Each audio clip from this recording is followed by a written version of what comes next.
Well, here's one apology, unlikely to win broad acceptance in Ukraine and beyond, because, if you can't tell already, it comes from Russia with love. Greetings, this is The Hardest Word. I'm Brett Hoedt.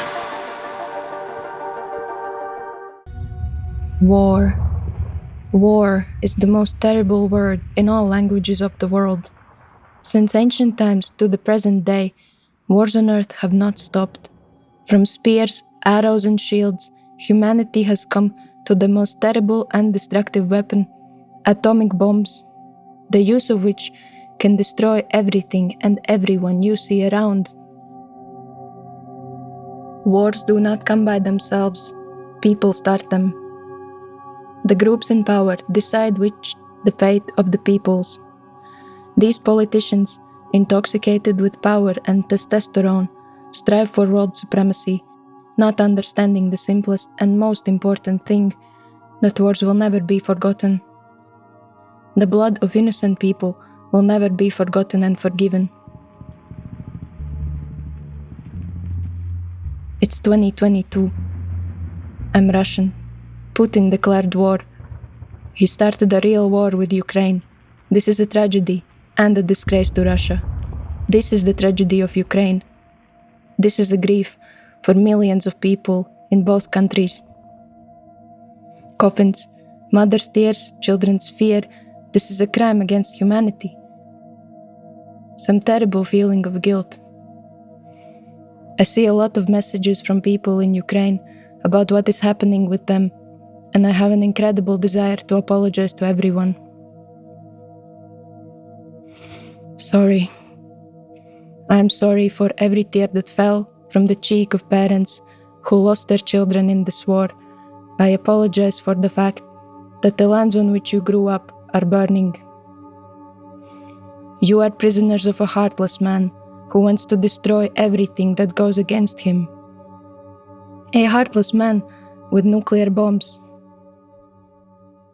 I apologize for what you are going through these days. I apologize for the fact that this spring did not bring you the warm sun and the fragrance of flowers. Instead, you got fire in your streets, the cries of babies, the smell of ashes from burned houses that you have worked on all your life, pools of blood. I apologize. I never thought that I would be ashamed to say, I am from Russia, but look at us now. Look at what the ruler of our people is doing. We don't want him. We don't want this government and his wars. We don't want to fight with our brothers. I'm sorry for taking away your freedom, for separating your families, for children that will grow up without seeing their fathers smile. I'm sorry that Russia took your lives. Some say, but the Russians are not to blame for anything. Have you seen those who support all this? Have you seen how some are outraged because Zara, Gucci, Bershka were closed in Russia? Why are you outraged? Because you can't go shopping and buy your hundreds of dollar bags. Wake up. Somewhere in the bunker, a child is now starving. Somewhere now, at the border, children and parents are separated and do not know if they will see each other again. Have you seen the police who are arresting Russian civilians that want to say their word against war? Oh, I apologize for them too. Residents of Ukraine, if you are reading this, my heart and thoughts are with you.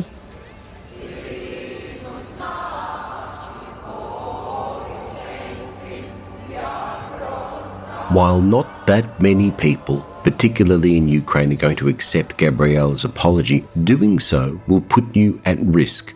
I learnt something from Mariana's apology. It was the first in our Ukraine series. You must listen to it. There is one sentence in there that created a lot of controversy with Ukrainians on Facebook. It was a line that said, "I feel sorry for the Russians who come here to die in their tanks." And then she continued to praise her soldiers and so on. It was by no means a piece of Russian trolling or pro-Russian propaganda. It just expressed a thought that how futile it was for young men from a foreign country to die in an invasion that is nothing less than a war crime. However, when that was seen by Ukrainians on Facebook, many people took the time and effort to take Mariana to task. In times like these, I think there's less and less acceptance of a diversity of opinion or a bigness of heart. We want tough-mindedness and a devotion to victory, and that usually entails no acceptance of any apologies that might come our way.